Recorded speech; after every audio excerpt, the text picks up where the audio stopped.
Hello, everyone, and welcome to another episode of the Two World Podcast. I have the honor of getting us started today, and I am Barney, and I am joined with my co-host, and he is Jacob.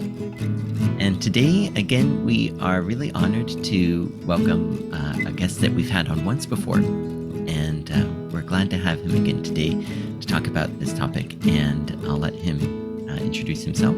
Our guest today. You can just call me Shawn. Shawn de Haven. Nice to be here. Yeah, and we're very glad to have Shawn here today. The three of us, we have something in common that maybe isn't so common especially this day and age for people in their 40s. We have lost at least one parent, and Jacob, in fact, has already lost both of his parents, and most recently, my mother passed away less than a month ago. And we thought that it would be interesting to look into the topic of loss and dealing with loss. Especially, we have all gone about the way that we have lost our parent or parents. It's all happened in kind of a different situation, kind of a different context based on what was happening around us in the world, or where we were in our lives at the moment, or where our parents were. And I had the idea, I thought that maybe talking about this would kind of help us to, maybe especially myself, help me to kind of understand how I'm dealing with grief and how I'm working through things. And probably I would think bring out some interesting points based on our own personal perspective and the experience, the way that we have worked through grief as well. And hard exactly to think about how to get started today. One thing I hoped to ask Shawn was, or maybe to hear Shawn, maybe if it's okay if we could let Shawn get us started, because his situation was one of the most unique, I think, in terms of he was here in Japan when his father passed away, and it was also really in the middle of the pandemic. And could you tell us a little bit more about that, Shawn? Spoiler alerts. Yeah, it was unique, but I don't think it really was unique for the last couple of years, because I think a lot of people have gone through this situation. This was in the first year, 2020, I believe. Um, Maybe 21, I think. Mm-hmm. And the pandemic had been going for a while, and it was still a lot of unknowns and things like that. And we had to cancel a family trip in the August of the previous year because of the pandemic. And we were going to bring my less than 1 year old daughter, Willow, to introduce to my dad and my mom for the first time. Um, it's always better to fly when the kid is really small, by the way. Mm-hmm. Um, it's a lot easier when they're two and they're running around. But we had to cancel that. And then the February after that, he suddenly passed away. He was in a facility, a rehabilitation convalescent facility. And as far as I know, it wasn't related to the virus. He had other health problems, but I don't know 100% for sure. Certainly, catching the virus didn't help.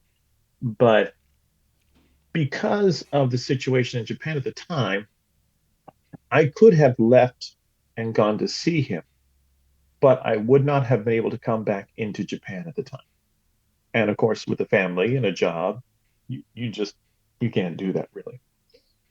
So I had to.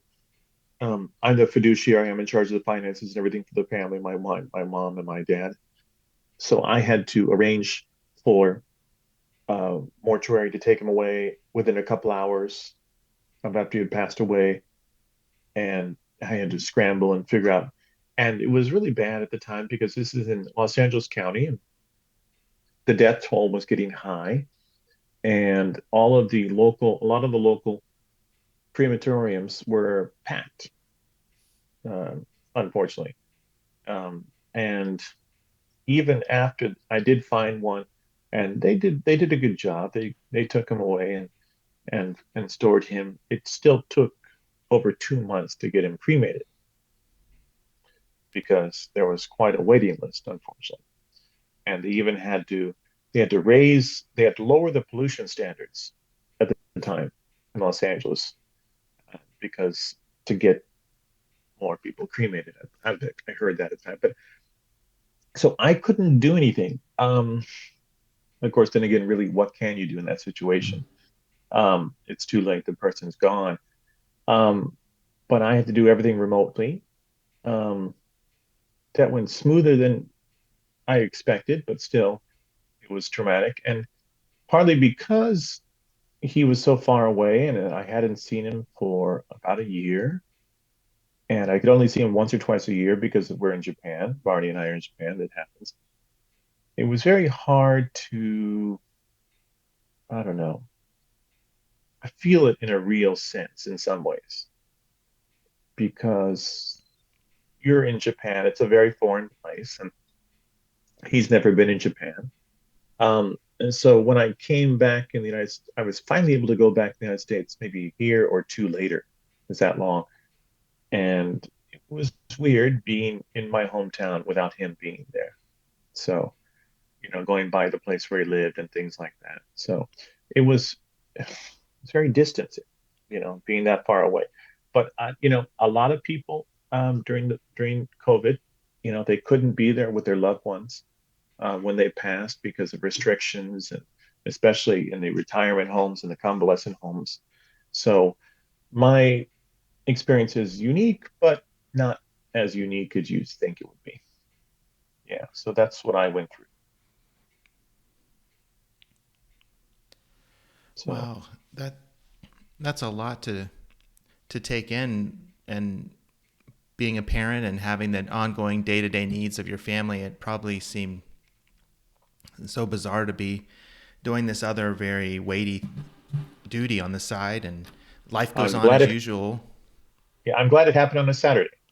um, a Saturday on my time, and I called him the day before. I usually call him um, every couple days, but for the past half year, it had been harder to get him on the phone. And when he was on the phone, sometimes his conversations were confusing or short. Um, so we hadn't been able to have the kind of conversations that we'd wanted to have for quite a while. And one thing that this is very random, but one thing that made me angry was I went back to the United States eventually, and I got his cell phone and I charged it. And the day he died, he got like one of those calls from one of those scammers. Mm. And I'm like, oh, dude, you can't leave the guy alone on the day he dies, You mean I saw I had my got my call, but he also got that too. Mm. So yeah, just a little bit, irking there. But yeah, it was strange because I'm not there. I can't see him. I can't see my relatives. There was no funeral. Um, by the time I got back there, it seemed kind of strange and anticlimactic to have a funeral and hard to gather people together. Um, but I think again, a lot of people were in situations where they never got a chance to have a funeral or say goodbye to a loved one with this pandemic. I know that I think it's your dad's sister is the one who lives in Texas. Is that right? Who you're very close Yes, with? yes, yes. Hmm. Um, it- were were you able to kind of? She was also experiencing this from a distance as well. Were you able Yes. to kind of connect with her, and did that help? Do you feel that you were able to Sure. help each other work through your grief, and Even like support each other before that way, or? even before he passed, I had been getting into the family history on that side of the family, and partly because my sons and daughter were so far away and they only saw their Japanese relatives, I wanted them to know that there was more than just the Japanese side. All these countries and Alaska and Canada and all these places. You know, So I had been in contact with her. I'd reconnected with her a couple of years earlier, and we talked regularly. And so she,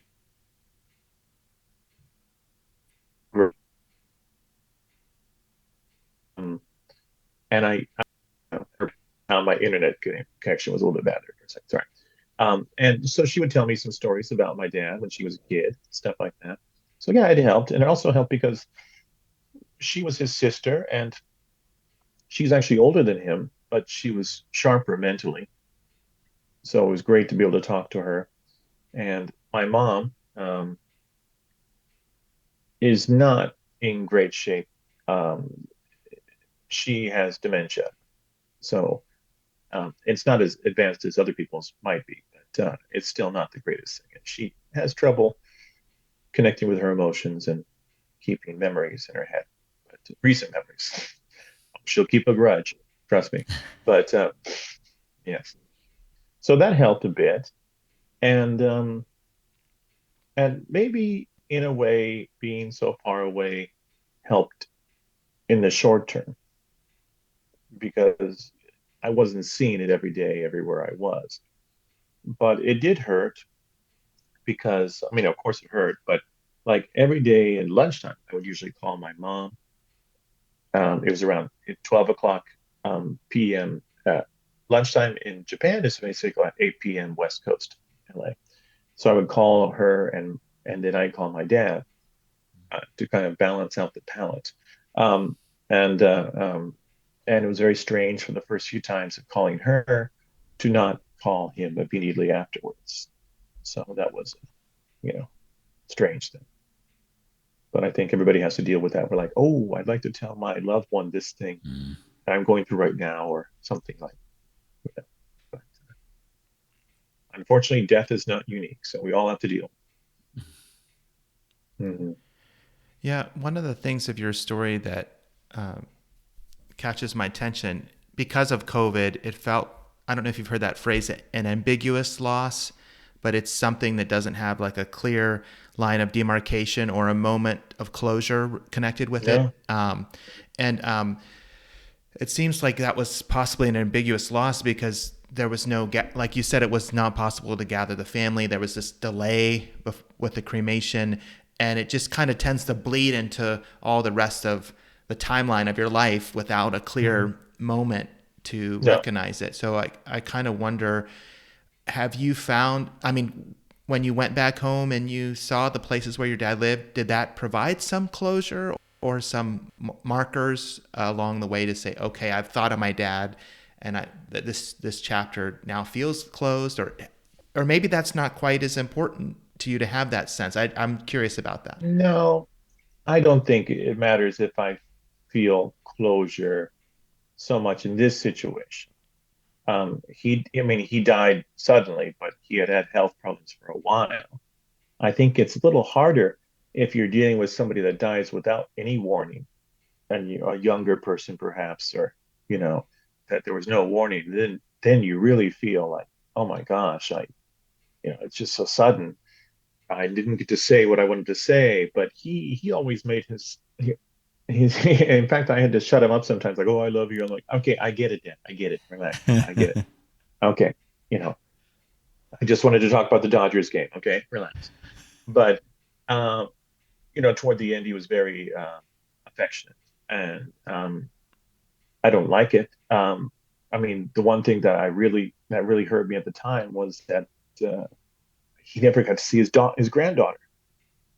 That was the thing that really killed me at the time because he loved that he finally had a girl in the family. We had two boys, and he met them before, but he hadn't seen Willow yet, and that was robbed, taken from us. So, in the obituary that I wrote for the newspaper, I said that he was not taken away from us by COVID, but the virus robbed him of a chance of meeting his granddaughter. You know, Hmm. so yeah, that was a kicker there. But when it comes to closure, and when I came back to the United States, I still had a lot to take care of with my mother and cleaning her apartment and things like that. She was in another facility with some health problems, and it took me a while to find the remains, his cremated remains in a big box. She made it sound like it was huge, but it wasn't that big. And I found that it was still in a pile of some other things, so I put it out, and I bought a nice bookshelf from Target, spare no expenses, um, and uh, um, and I put it there. It's a nice, respectful looking box, wood, and I put it in a nice shelf by itself with like a golden apple. He was a teacher, and I found in like these things underneath the cabinet. He had like a golden apple with his, number one teacher from such and such student engraved on it. And I put that there, and it looks nice. It looks nice there in the corner.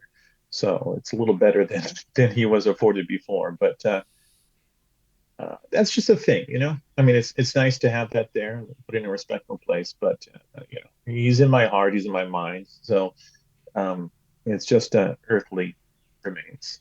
So I don't think I'll ever get complete closure, but I'm okay with that. Mm, I mean, I have his watch that I gave mm. to him. It was his last birthday present.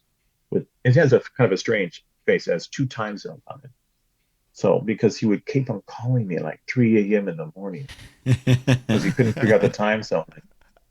You know, Dad, it's Uh, 2 a.m.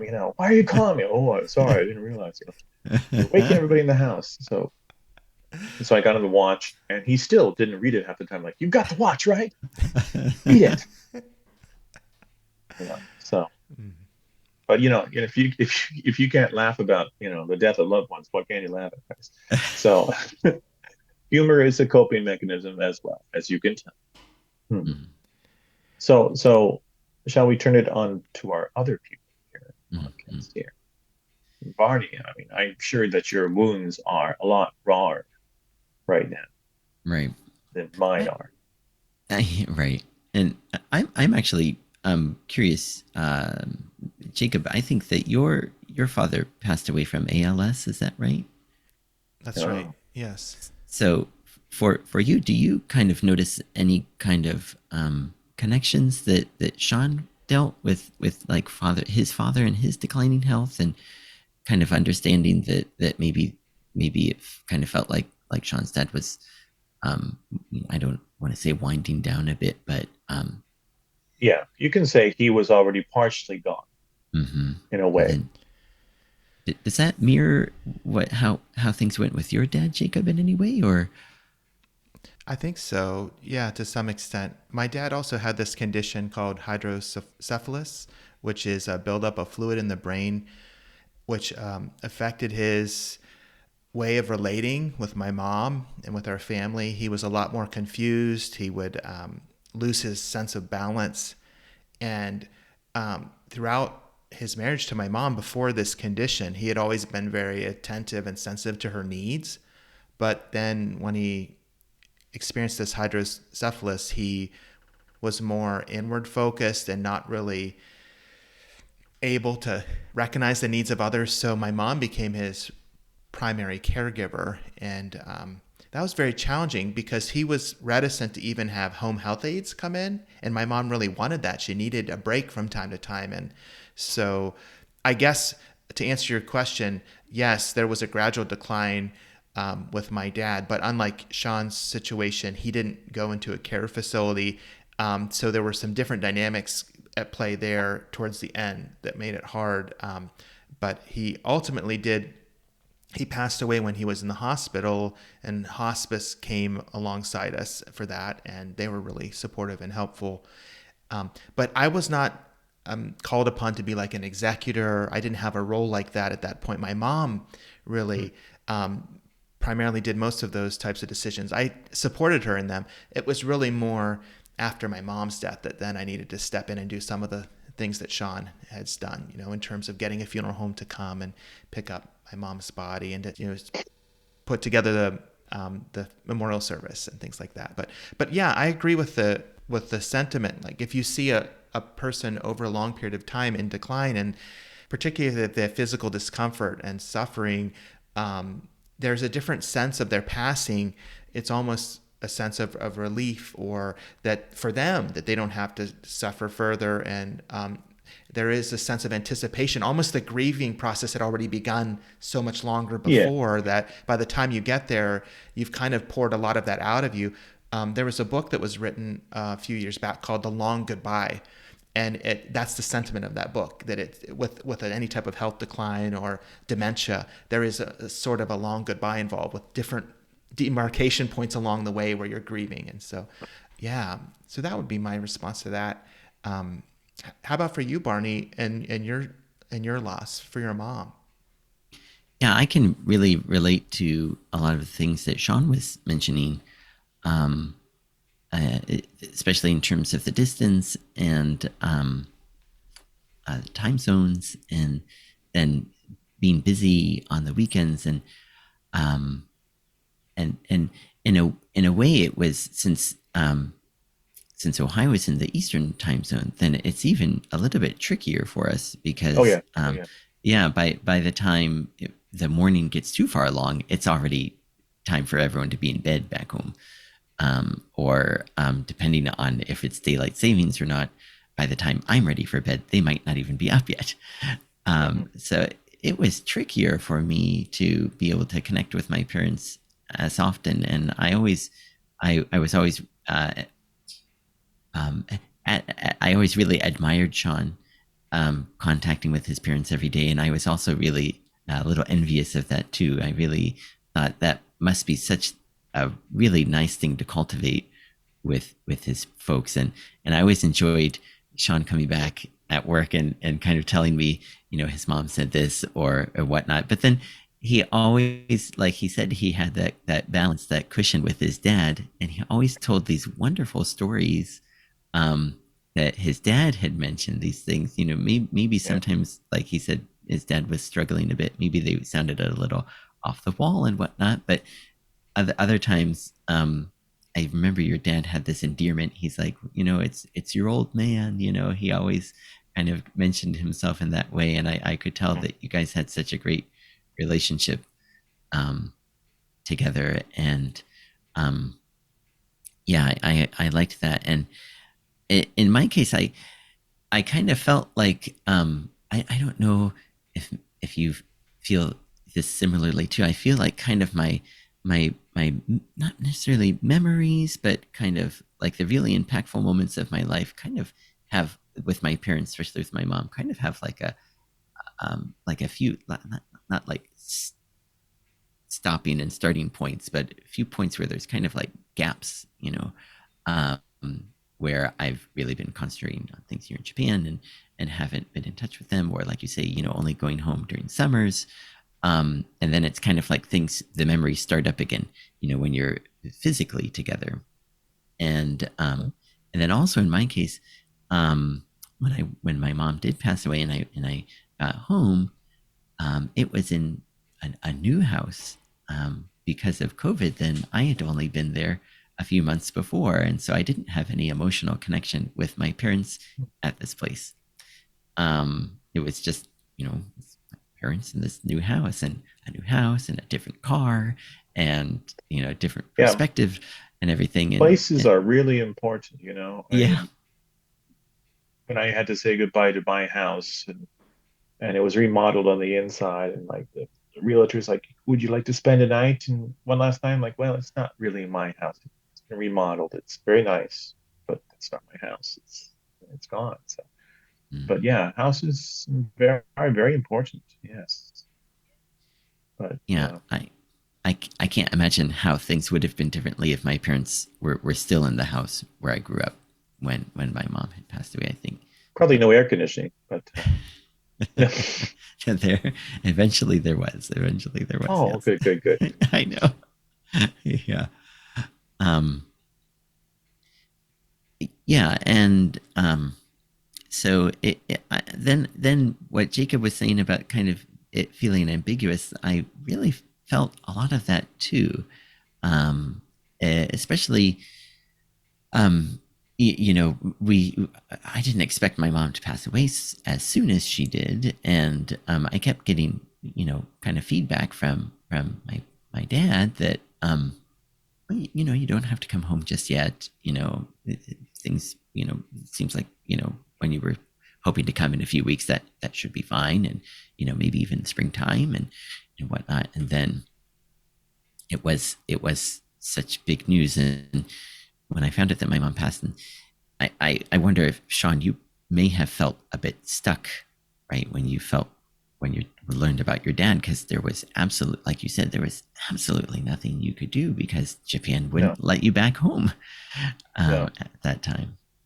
And yeah. And actually, this is kind of weird for the podcast people, listeners. We ran into each other at the airport. yeah, We have a yeah, podcast called English All Over the Place. We've been doing for a few years now, like over 40 episodes, but we hadn't met each other in person in the last 2 years. hmm We've been doing it this way. So it's kind of weird, it was kind of, mixed. It was great to see him, but he was off on this, trip to end something, and I was with my boys taking them to Disneyland and to see their grandmother too. But it was did two very different trips. mm-hmm, Hmm. mm-hmm, yeah, And maybe for our listeners, just as a side note, when we at the very beginning of the podcast, we were getting started, and Shawn, you said you can go ahead and just call me Shawn. Just for our listeners, that's an inside joke because just about in every single episode of English All Over the Place, when Shawn introduces Barney, Barney says, "You can just go ahead and call me Barney." So that was the wink and nod Yeah. to that. Um, For but yeah. those three listeners that cross over, yes. um, Easter eggs. Mhm. I don't mean to interrupt your train of thought, Barney, but while you're still following that through, if you could also maybe address, I see a common thread in our stories between the loss of a grandparent and having grandchildren, and I wondered if you would be able to speak a little bit to Silas having the opportunity to meet your mom before she passed away. Just was it within a month or so before? And I didn't know if that was a connector there that would be possible to explore. Yeah. Yeah. I always worry about traveling back to America in wintertime because the winter break here in Japan is so much shorter, and a lot of people do travel. And going to America usually isn't so hard, but coming back is really tricky because everyone is coming back at the same time to get home back to Japan before their work begins. And I didn't really think much of it because I was thinking again towards spring or later. Because when I was at my parents' place in July with Yuma, my oldest son, everything was fine. Everything was normal. Everything was as it had always been had been. And then I kept getting this sense that maybe it's time to just go back. Maybe this winter is probably the best time. Just to be sure. And yeah, and it everything. I thought surely, Christmas Eve is going to be way too full to get back, and the flight was incredibly empty, and the and then I thought, well, domestic travel is going to be way too expensive, and the flights were very very cheap, and I actually ended up going home by car. That's a different story. That was due to the Very weather. hard from Japan, Probably, out of yeah, the way. right.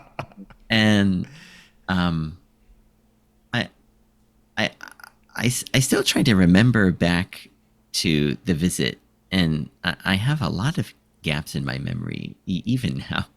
I don't quite remember the days so clearly. I don't know if it was jet Maybe you lag should or see a doctor about that. being But busy or if it's something medical. But one one photo I'd like to go ahead and share now.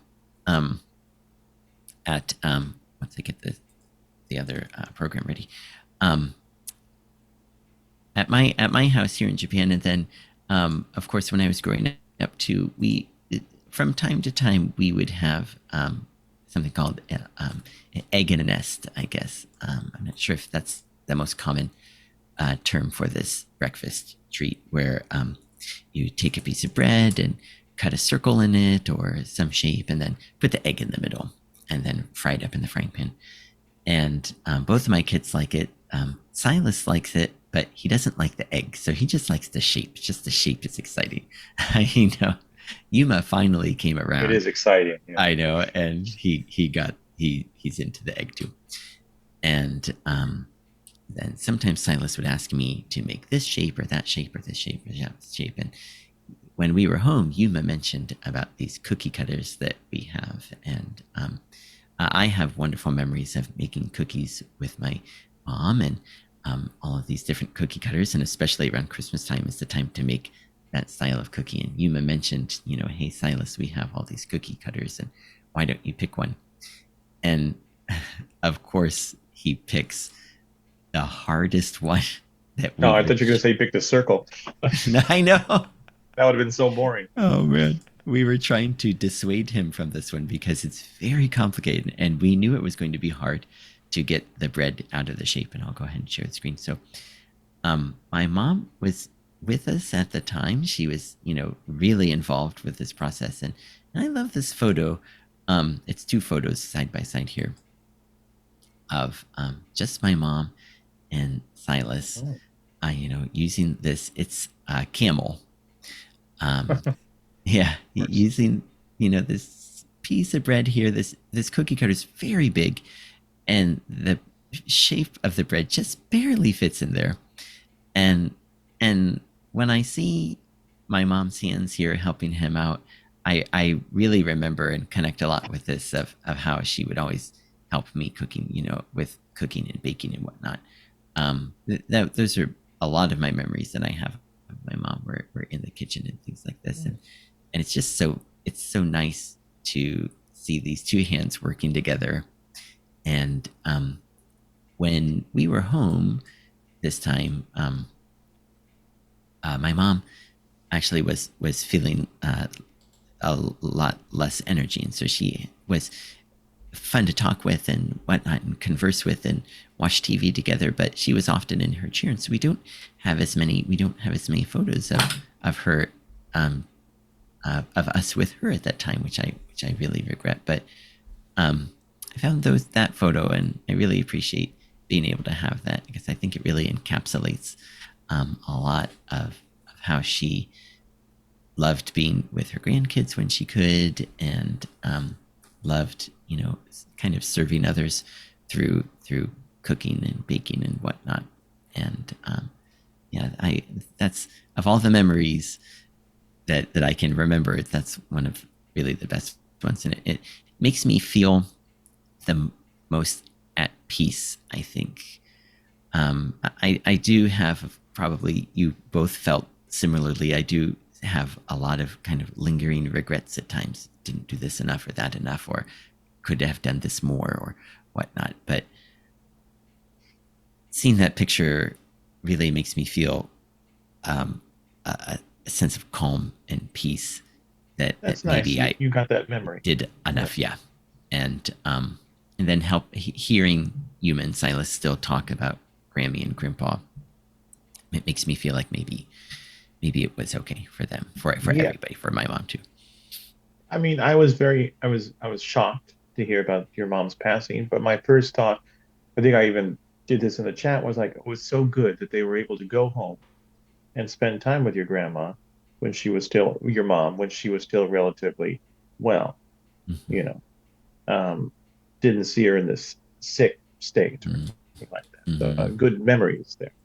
Um, I'm kind of in the middle of my own long goodbye right now. It's very long, maybe it might be a very long goodbye. I took my two sons back to Japan, back from to the United States from Japan recently, and part of it was to see my mother, and I was hoping to have some quality time with her, with them, make some new memories. Because when the first one, my second born came to the United States, he was only 1 years old last time, so he doesn't remember anything like that, and we just had pictures. So I was hoping to make some good memories with my mother, but unfortunately, she had emergency surgery the week before, and I had to rush. I had to go back twice, once for the surgery, after the surgery, and then I had to come back and get the boys and come back. So I was pretty groggy, but partially because of her personality and partially probably because of the dementia, She's she's easily agitated. She's nervous around the boys, um, very forgetful, and the boys they don't really understand that, and and I don't blame them. And you know, her apartment was it's a boring place for little boys, and she didn't interact with them in a great way. So I'm gonna have to give up on any kind of meaningful relationship with their grandmother. Um, it's just it is what it is. I mean, I wish I had had my kids 10 years earlier, and she was healthier, but you can't choose these things. Um, and thankfully, my aunt in Texas, I think she's, you know, taken the torch as being the surrogate grandmother. And when we visited her in Texas, and she was extremely loving and fun. And even though she was 2 or 3 years older than my mother, but so in some ways, my mom is already partially gone. And and since the operation too, she used to send me lots of letters. And of course, a lot of the letters were complaining about things, but they were letters. And she used to call me often and sometimes too much. But since the operation, I haven't gotten any letters, well, maybe one, and no phone calls. I'm calling now. And so I'm seeing that Mm. her energy, her will is is going down. And, you know, we're who knows how long this is going to be, but we're in the final run, Mm. perhaps. But I think she'll be alive for a few years, maybe. But one of the reasons I wanted to bring my boys back this last time was because mentally she is declining. So even if she was alive in 2 years from now, do I really want my boys to have that memory and seeing grandma and having grandma not remember them and being unpleasant? So this was my last gasp. And Mm. so, yeah, Mm. sorry to hijack that part, but yes. No, Hmm. no, that was really meaningful. And if I could piggyback off of that just a little bit, this idea of trying to create a connection for your kids with a grandparent. When my mom was towards the end of her health decline with cancer, she knew that my wife Katie was pregnant with our third child, and she knew that it was going to be a girl. And when we went to visit her, Katie was close, and it was projected that this child would be born in September. And we visited my mom um, in early August, and my mom said, "Oh, I want to hold that little baby. I want to live long enough to hold that baby." And she never said things like that. She was always very reserved in terms of any statement that would be perceived as negative. She was always a glass is half full person, and so she wouldn't voice negative things very often. And she she wanted to pray for this little baby. And so she asked us, like, do you have a name yet? And we told her a couple names that we were thinking of. And I don't know if there was a miscommunication or what, but when she ended up praying for Katie, she used this one of the names we had thought of, which was Hannah. And then after that, Katie and I were talking. We went for a walk, and we're like, "Well, her name is Hannah now," because after that moment, you're not gonna to change what my mom had thought. But we tried to have a birthday, a pre-birthday celebration, is what we called it, and we recorded my mom saying some things to Hannah in the event that she wouldn't make it to her birth, and sure enough, she passed away before Hannah was born. And I've talked with Katie a number of times, and we just have not shown that video to Hannah yet because it's quite sad. Hannah doesn't really know this person. She never, of course not. She never met her. And in the video, my mom is emaciated and and is not and visibly in a healthy place. But maybe we have thought maybe when Hannah gets a little older we could share that. But sometimes, like you said, Shawn, it's just not possible to bridge that gap, to make it that connection happen or facilitate it in a way where it feels meaningful, and that's hard. It's hard. It especially wanting to have a grandparent for your child to be there during the special moments in their life to celebrate with them. And thank goodness for Or just surrogate yeah, or grandparents. just to have that grandmother moment. I remember when Mm. grandpa did that. Remember when grandmother did that. Grandma did that, Yes. and Yes. yeah, it was his. I mean, it was kind of strange because when my father passed away, my older son, who had met him two or three times, didn't quite have as deep of a reaction as I wanted or expected him to. But my younger son, who had only met him once, and he doesn't remember meeting him, just sees the pictures. He said, he said, I really wish I could have seen Grandpa one more time. Mm. Mm. Mm. It's just, yeah, gets Mm. me right now. And then Mm. he broke down in tears Mm. for a guy who he only met once and didn't remember. So, just it's interesting these things. But yeah, I'm glad I was able to get back this last time. They were to see Grandma and create. We were also able to see Aunt Joyce and all the relatives in Texas and San Diego. So they got a lot of new memories. Besides going to Disneyland and riding on a horse in Texas, they met so many people that they'll have some memory of, you know. And when you're so far away, it's so hard to create a connection with that part of the family. Mm. It's not in the country that you live in, and you like you want to say, hey, with Barney and I too, it's like, hey, you're not just Japanese, you're also American. You've also got all these people in another country, that are related to. So it's very hard to make that connection sometimes. And I'm sure a lot of people that live abroad or live on the other side of the country have this problem too. And so sometimes by the time you get back to make contact with grandma or grandpa, it's kind of too late, you know.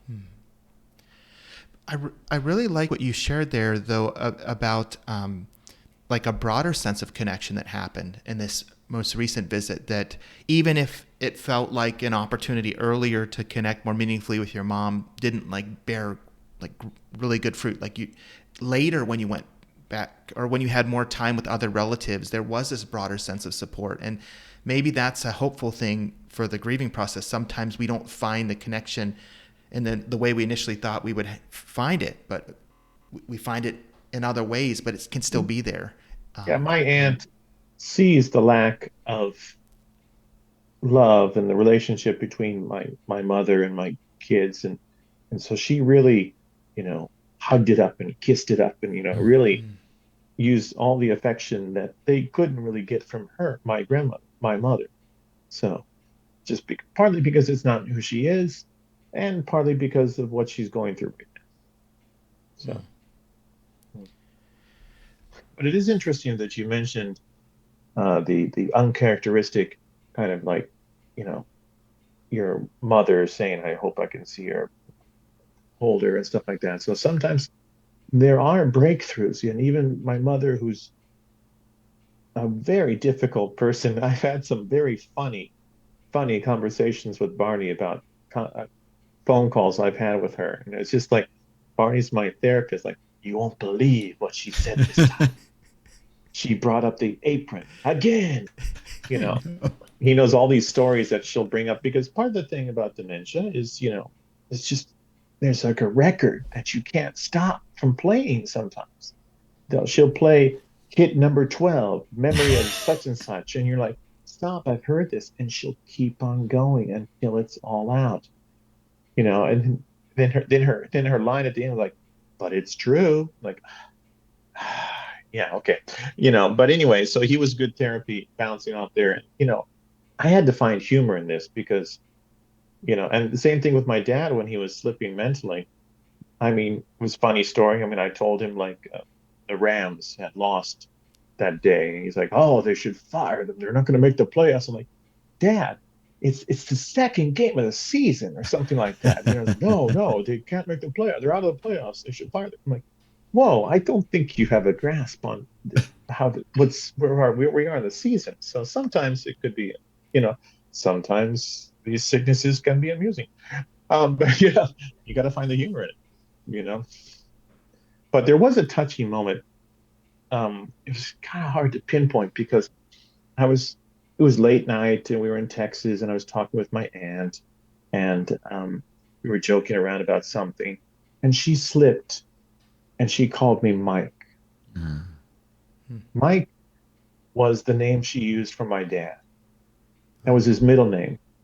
Um, and she's like, "Oh, Mike," or something like that. And I was like, well, that was kind of neat. That was kind of kismic, a Hmm. connection because she saw in the joking around, the camaraderie that we had was for a second she slipped and it was similar to what she had with her brother, my father. Hmm. And it's kind of hard to describe that moment, but it was very unique and it was like it's very natural and it's kind of funny, like oh, what is his name, Mike? Like Mike, what? And it's funny because his name is Carl. His first name is Carl, but his grandfather was named Carl, and it's a small town, so everybody in the media family called him Mike. So I just never, you don't hear that in my family now. It's just kind of neat for her to slip up Hmm. that one moment and call me Mike. It was kind of interesting, and it was a moment I would not have had if I had not come back. And she's 89 too, still healthy. Eyesight is set failing. So smart. But whenever the last time I was there, when I finally got home after the pandemic lifted a little bit, I made sure I would go to see her in Texas because one thing this pandemic has taught us is you never know when you're going to be able to get back home. It could be 6 months, it could be 2 years. And so when you have a chance to meet these relatives, close friends too, you better take them because you never know what's around the corner for you or your relative. So you better take these chances. And at the first time when I went home last time, I just paid for the flight to Dallas. I didn't think about it at all. It's just, oh, it's $200, $300. It's worth it. This last time she paid for me to come see her, and she paid for her nieces or nephews to come too. So it was an Wow. incredible chance, incredible chance. And, you know, they got fresh new memories, deeper mm, memories with their relatives and with grandma a bit. But, they got so much in such a short time. I was very happy. So, you know, make what you can. mm, You can deal with loss, but you really have no choice. But, also having loss makes you treasure these other moments with other people, yeah, even more. You're like, okay, I better make this count, you know, take this extra step and have them meet this person, something like that. So I hope that they can have a good memory and connection. And I think they did this time. So yeah. And I think somebody I made some comments and about something on Twitter and something like, yeah, my father passed away, and he's like, oh, I'm so sorry for like it's okay. You know, death makes life valuable. So, without death, there, it's just not as precious. Knowing there's an end, you know, makes us value when we're around, whenever other people are around. Hmm. Anyway, sorry, I'm going on too yeah. much. No, that was really meaningful. Thank you for sharing that. Mm-hmm. When I was meeting with Barney and his siblings and his dad to prepare for the memorial service for his mom, we all gathered in the office where I work, and as we were sitting around, I don't think I've ever mentioned this to you, Barney, but your sister said something, and I forget what it was, but just the mannerisms and the way she said it, she just looked so much like your mom to me, in the way she said it. And it's interesting hearing Shawn talk about how his aunt referred to him with his dad's middle name. Like sometimes we see in another person these qualities, and it's a comfort. It's a gift in to be drawn These into that. glimmers, these, yeah. Yes. Yes.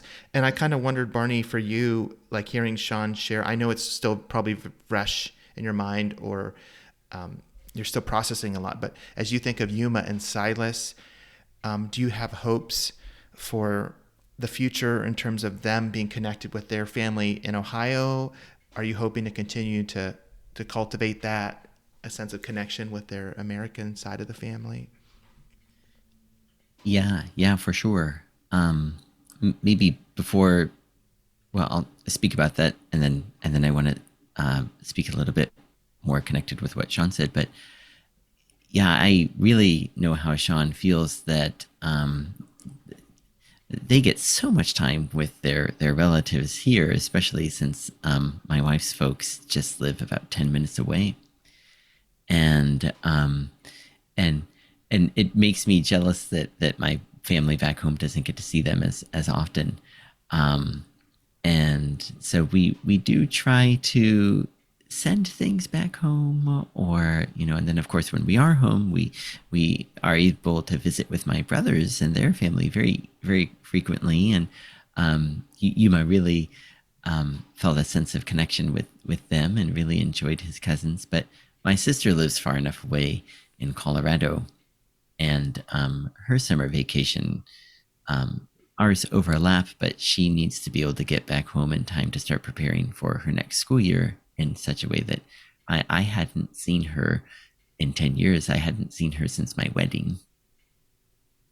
And at this time she came just on her own as well. And then so she hasn't met my kids in person at all. Um, Your and first wedding or your second? I I'm know. just kidding, guys. Just one. Yeah, right. Sorry. Just the one. Yeah. And then at the same time, I haven't had the chance to um, connect with my nieces and nephews as much either. But I feel that we're able to um, be a part of each other's lives in a way that we're hanging on there, that no one thinks, who's this Japan guy again? What is he He doesn't related to look Miss Japanese. Howe? Yeah, I know. Yeah. So thankfully there's the warmth and the connection is there. Um, that um,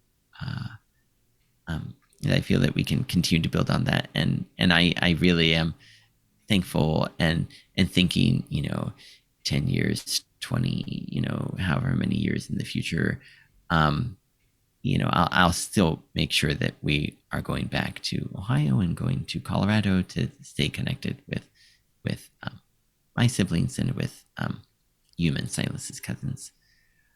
Um, so then, speaking of family, I wonder if um, I'll put this out and then I'll speak about myself a bit. I wonder if for Shawn being able to connect with all of these relatives this time, if that was in a way kind of like a memorial service, filling the family part of it.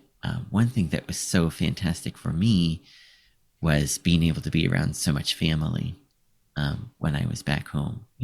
Like I said, my sister was there, my two brothers were there, and then my mom's family side of the family is actually quite big. And when we were little, we would go to these reunions, like at a place that they would like rent a place, and we would go there. All of these family members getting together, and then it was just hard to keep that going, or maybe they kept it going and we didn't. We were doing other things, but then my aunt, my mom's sister, she's just saying, "Oh, I really hope that Nancy is going to be here. I really hope that Nancy's going to be here today." And it was my mom's cousin, and we kept, my siblings and I kept saying to each other, "Why didn't we have the chance to meet this woman more? Because she was just fantastic."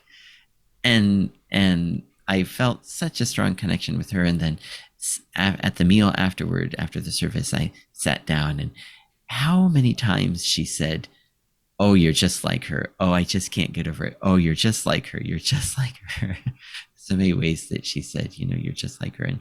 And I knew that, from my height, I take after the Lamans more than the Martins, but I never dawned on me that personality wise, maybe I was taking after my mom's side quite a bit too.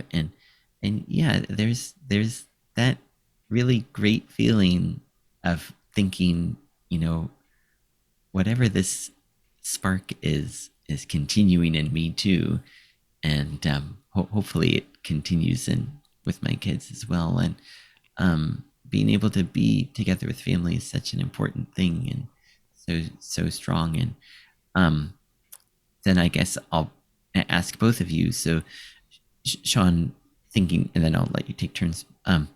Thinking about how was it processing this with your brother? Were you able to process this sense of losing your dad together with him a little bit, and then with Jacob?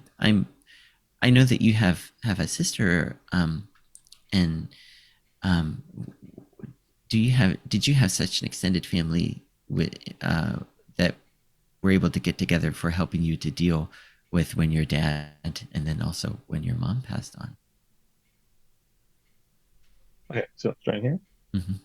Me, my when my dad passed away, well, first of all, my brother and I don't really have a close relationship. We haven't had for many years, and he lives in Alaska. I live in Japan. You know, it's kind of strange how far away we've gone from our parents. So we're about as different as you can be. But when my dad passed away, we were sharing some memories on Facebook chat and things like that. And occasionally he would post some pictures of my dad that, like on his birthday or something that I hadn't seen before. Like, oh, that's interesting. But it's interesting too because his memories are different than mine. Like he would remember my dad taking him to baseball games all the time. And I wasn't into sports at the time, so my memories of my dad are very different. So it's interesting to see that. But yeah, I think he had to deal with it on his own, and I had to deal with it on my own partially. We shared some memories. But, yeah, we aren't as close as maybe other people to their siblings. Yeah. And in terms of my response, I'll just share a picture real quickly, and I don't know if it's you can see it yet. This is our family at a Thanksgiving meal, and in the very front on the right side, that's our middle daughter Aubrey, and then on Mm. my other side there is our son Micah, who's now 18 and going off to Mis- college in the fall. Mr. DeMille, So I'm ready for my close-up. Yes, yes, yes. that's right. Yes. And then to the left side is my wife Katie, and next to her is my mom and my dad. But on the far end to the right is my sister.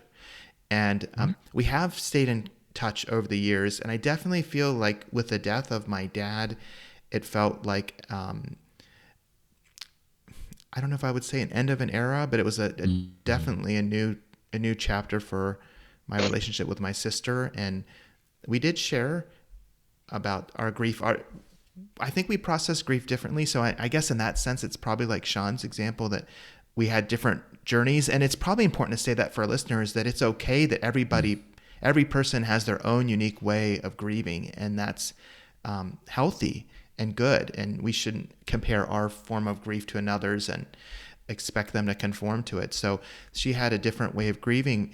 But I remember at different times, like you said, Barney, when family gathers for the memorial service, or when we went to the graveside for the committal, there was storytelling, she had unique stories that she shared, and just knowing someone else who had known my dad so long brings a great comfort.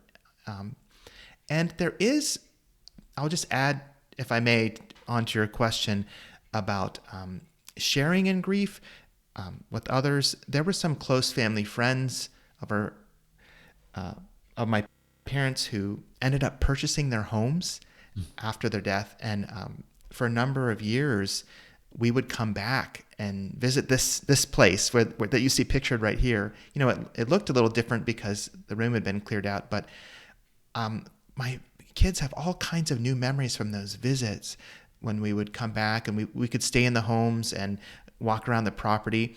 At this point, that couple that were good friends of my parents ended up selling the home. So we no longer go back. But I'm so grateful for those extra memories and those years.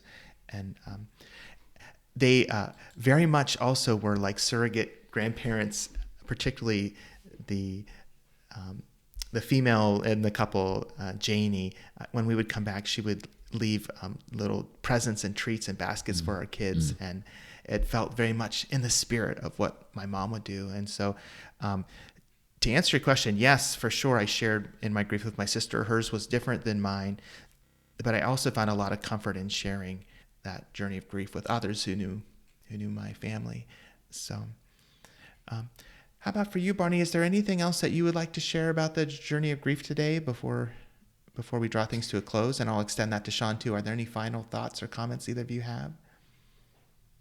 Yeah, I'll let Barney go first. yeah, thanks. I I did I did realize that in a way the distance and the amount of travel it takes for me to get home was actually very therapeutic. Oh, Yeah, oh wow, I wouldn't I have know. thought that. I know. I mean, whenever I hear his journey, I'm so thankful that I live on the West Coast. I, So it's just one direct flight. yeah. I mean, I mean, what was it? You left, you took like a day more I know. to get I where you kept are. updating you. I'm like, I'm finally in Chicago. 3 more Like hours to wait for my next flight. I'm finally in Cleveland. 45 I'm like in minutes the until I get hotel in home. LA enjoying life, and it's like, oh my gosh, Marty, what's the hurry? You know. Anyway, go ahead. No, the journey was Yeah. therapeutic for you, Right. thankfully. Right. It never quite dawned on me until Jacob pointed this out that I tend to process things much better through writing, and at the same time, having been very young when my mom's dad passed away, and then having actually been away and incredibly busy either at university or in Japan or whatnot when my other grandparents passed away, I, I honestly had no real idea of how funerals really went. And I kind of had the idea that maybe I would share something or would be the one to say something. I wasn't sure during the service. I just had a memory of my mom speaking at her dad's funeral, and I thought, well, maybe this is something that I will do or need to do or should do or could do. And so I spent a lot of the flight um, thinking about that, and I thought maybe it's time for me to rest, or maybe it's time for me to just be still and be quiet a bit. And then I felt a real impetus, a real need, and a real desire to start writing. And I only got started a bit, and then really broke down, and was really thankful for the situation I was in on the plane at that time to have a little bit of privacy to myself, um, and just got a lot of what I was dealing with out, because when I found out about my mom, it was on a Monday in Japan.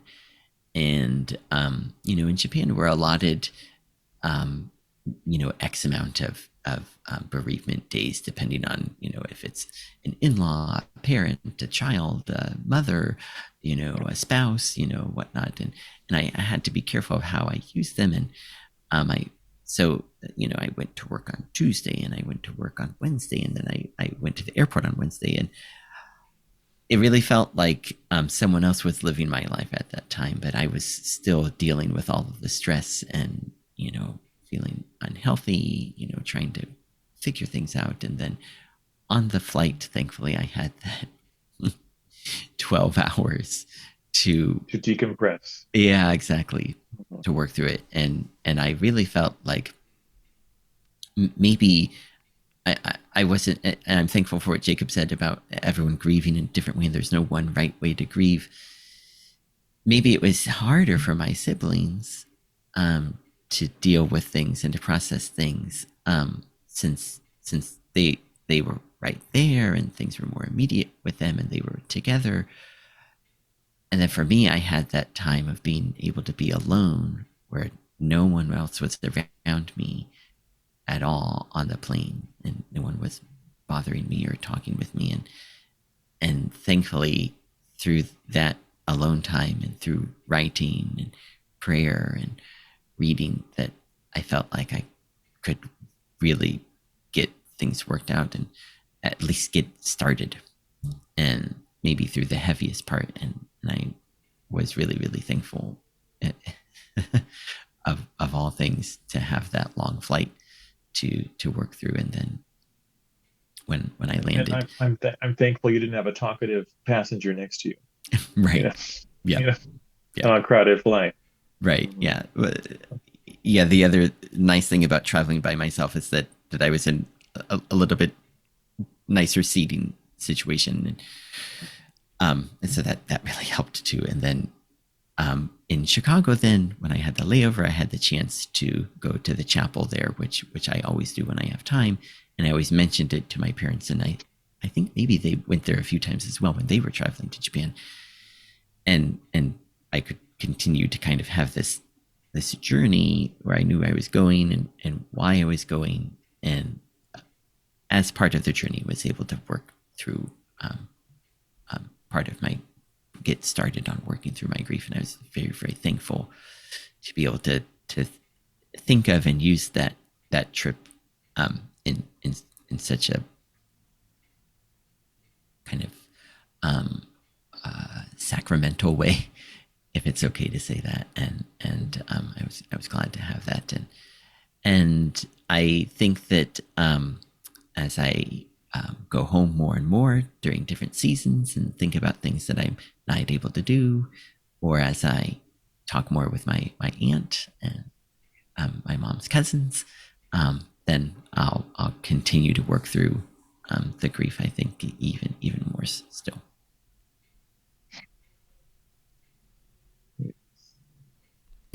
How about for you, Shawn? Is there anything else you'd like to share before we close?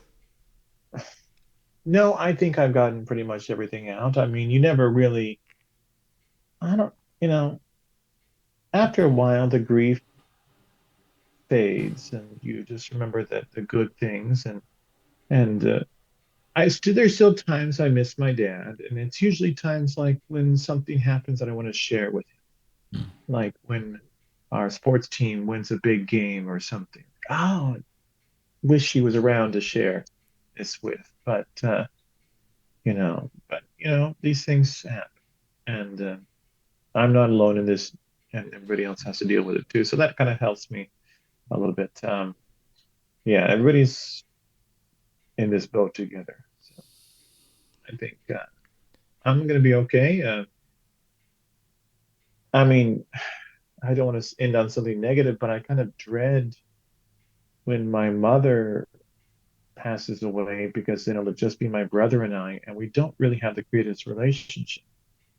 So I don't know how that person in between being gone is going to affect it, but we'll have to see in the future. Maybe it'll get better. I don't know.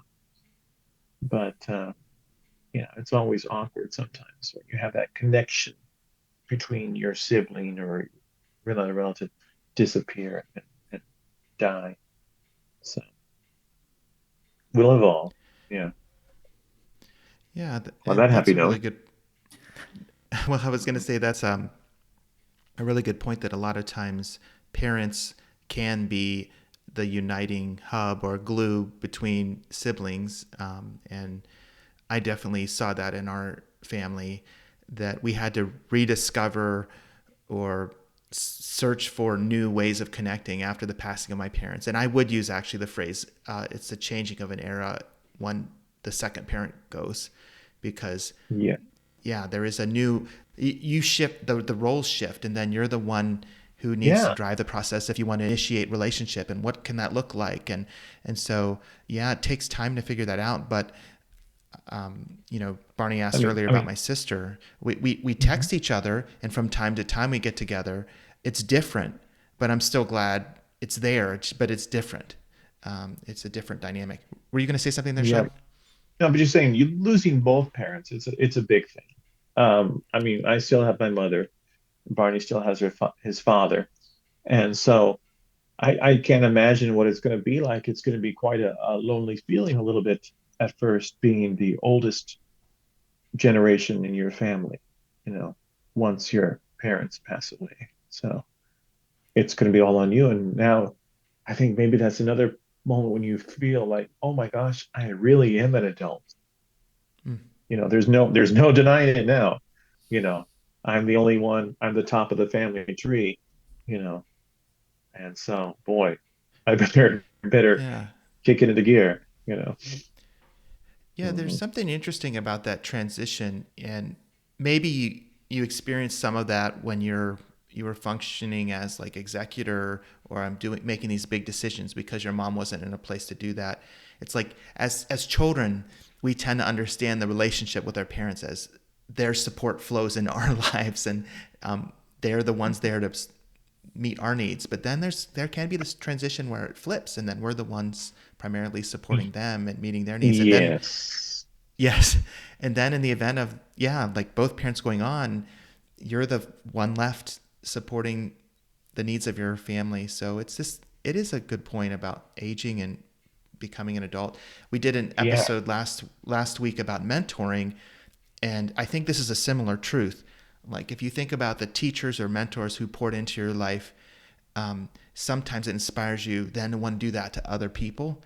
And I feel like this is the same type of scenario. Like when our parents go on, it can inspire us at its best, like stirring us a desire. Like I want to pour in other people good things that were similar to what were poured into my life. And so hopefully it can become an impetus to pay it forward, so to speak, and for our kids, and like, or to be surrogate grandparents, maybe at some age, to somebody else's kids, if they need it. But Sure, sure.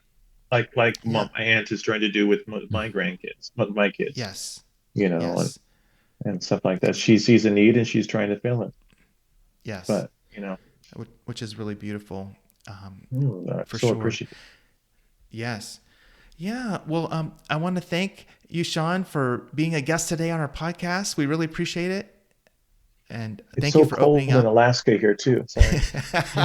Ooh, I see my really breath? felt like what you shared was really special and meaningful. So thank you very much. Thank you, Barney, for continuing to be a co-host on this podcast. And we want to thank you too for what you shared, and for our listeners, thank you for joining us on this journey as we looked at the topic of loss. And we hope for you and your lives, if you're going through loss right now, or you know somebody who's going through loss, that hopefully this podcast could be a source of encouragement, that we can find places of connection and comfort even in the midst of intense loss. And if you want to share any comments with us in response to this episode, please feel free to do so. And until next time, goodbye.